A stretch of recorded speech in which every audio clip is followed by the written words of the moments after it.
Hey everybody, it's Jason with On the Play Games, coming to you with a little bit more information about this week's planetary qualifiers that happened last weekend, week number 6. We're also going to talk a little bit about some events going on locally here in the Charleston area. That's what we're going to start with. We got our weekly events here. These are all staying where they are, with the exception of Grand Line Sunday event. We are going to be doing a weekly, but we're going to be also doing it as a showdown. And this showdown will be at the normal weekly fee, and then at 8 players, it'll go up to $20, and that's when the box of Legends of the Force kicks in, and that'll be split amongst players there. So we're basically putting a box in on top at 8 players. The prize support might change a little bit depending on how close to 8 we get. We may go ahead and move a lot of that box out, but just want to make sure that everybody takes notice that highlighted in green is about the event firing at 8 players. So right now it's a weekly. If we don't get to 8 players, we'll just run a regular weekly for like 4 to 7 players, and we'll pass out the prize support from the showdown. If we get to that 8th player, we'll kick out some additional booster packs from that booster box on top of the already set weekly prize support, which, if you take a look, is a pack just for entering, and then a pack per win, and a pack going to the winner of the event. So all that will be added to the promos that are going out from the showdown kit, plus we'll be looking at that box of boosters from the Legends of the Force being handed out at the 8th player or higher. And like I said, we may get a little creative with that to make sure that the 4 to 7 players that may show up, get a little something extra, and we'll let the players decide if they want to do the $20 entry fee with a little extra coming out of a booster box, or if they wanted to stay at the $10 entry fee and do just a showdown with the promos being passed out. We'll let the players make the decision on that. And me and Kevin will talk a little bit more about that on Sunday. But I wanted to make sure that was put out, that this Sunday, the 14th, we're having that first showdown amongst the OTPG shops. The next one will be at Animal House Games. That stuff can be found, all that information, in the planetary qualifier section of our showdown section of the OTPG Discord, which you can find a link to that Discord in the description below. While you're here, please like and subscribe. It always helps the channel. And post a comment. It's always a great idea to help out with boosting the channel. And one of the best things you can possibly do is let the videos run to the end, because that helps with our analytics, and later on it helps the channel just in general. So I do appreciate anyone that does that. Now, to some of the more fun stuff, and that is some of our tournament results that we got from this last week of events. And I took a quick little synopsis, starting with the planetary qualifier right here, Durham, and this planetary qualifier in IA, Arkansas? No, I have no idea where that is. What state IA is. It's not in Indiana? That might be what it is. It's definitely not Idaho. But yeah, so starting right about here, because it's a showdown, I calculated up all the winners that they have posted here, with the exception of this one that we don't have any information on. And it came out to have 1 Han Red, 2 Quillen Vosses, 2 Boba Data Vaults, 2 Mother Talismans, 2 Yoda Red Force decks. Sabine had 3 wins. 2 were with ECL. 1 was a yellow base, so Blonde Sabine. We got Anakin Blue Force, and then we had a Palpatine Yellow, all coming in first place. And you can see Palpatine right there. Some of the more notable events to take in. I like to look at things that are over 80 players that are planetary qualifiers. So this one at 85. We take a look at their top 8, and you can see right up here in this top portion, there is no repeat of a deck in the top 4. However, Quinlan Voss did really well in this event, so got to really give it to Quinlan making that conversion to top 8 in this event was pretty substantial. And this was an 85-player event, so that really does stand out. Of course, you got Kira Data Vault and Boba Fett Data Vault. Those two seem to be the Data Vault go-to leaders. And then we got our Green Han taking it with the Force. And then Cad Bane. And again, that Han Solo from Jump to Lightspeed doing what it does, and this time with Tarkin Town.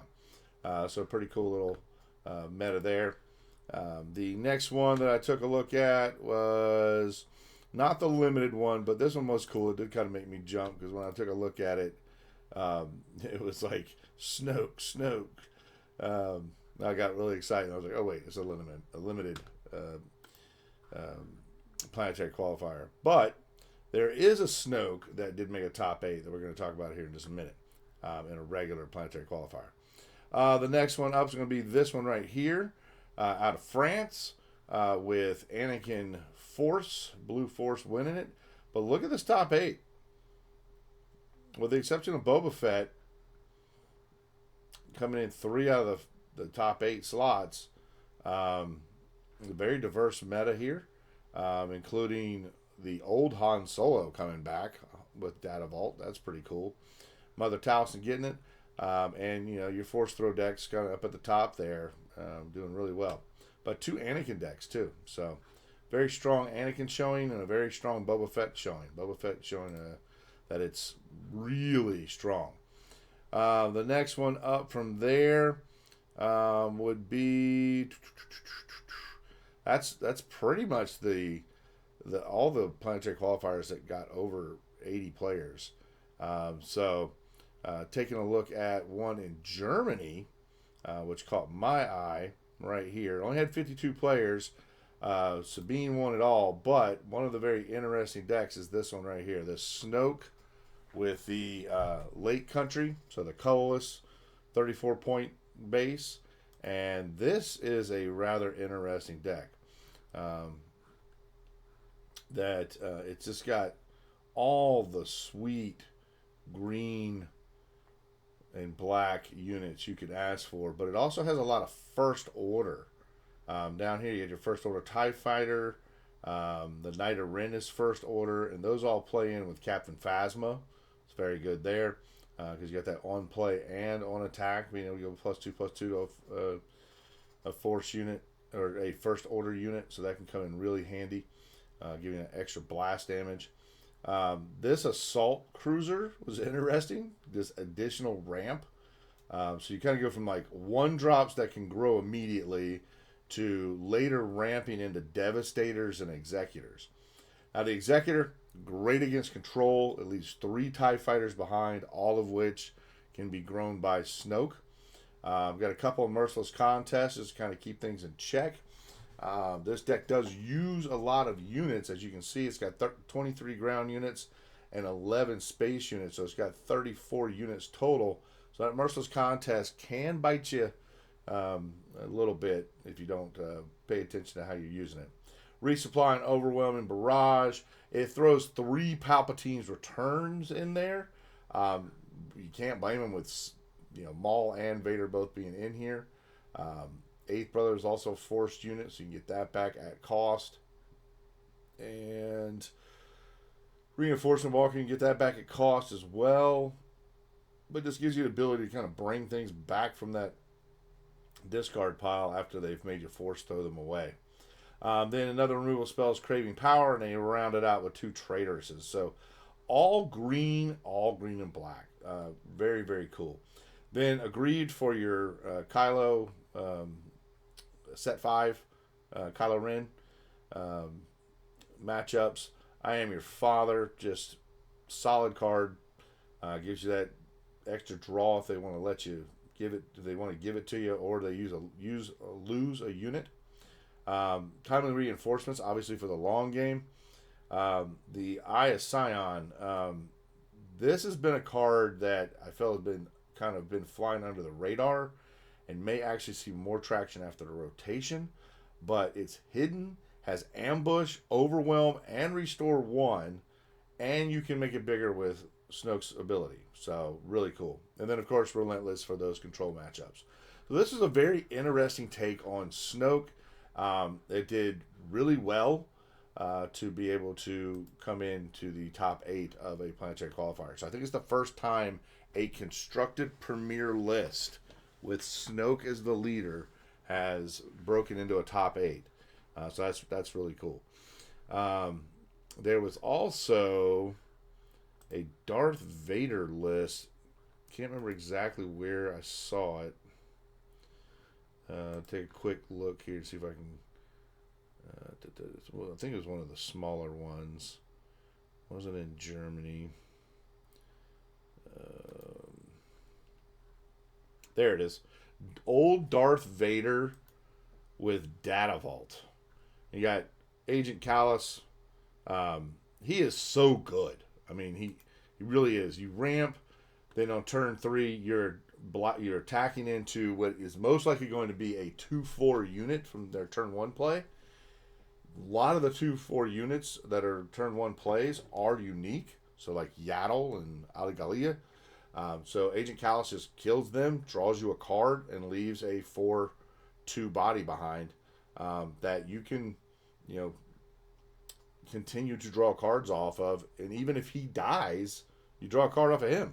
So that was a pretty sweet tech there. Death Star Stormtroopers, always solid, just getting out quick stuff. Darth Vader commanding the First Legion. Phase 3 Dark Trooper is a good hit for it. You always got your reinforcement walkers. This obviously is probably going to have in the upgrade sections timing intervention. Yep, right there.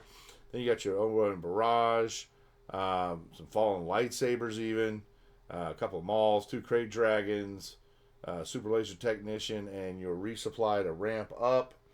Let's see here. Ruthless Ray has 3 Devastators in the list. And then it has the old Devastator as well. This one must be the old Devastator. Yeah. So it's got set 1, Spark of the Rebellion, and the Jump to Lightspeed Devastators in here. So both of those pretty crazy. Planetary Bombardment in this also is an event. That's sick. There's just a lot of powerful cards in this.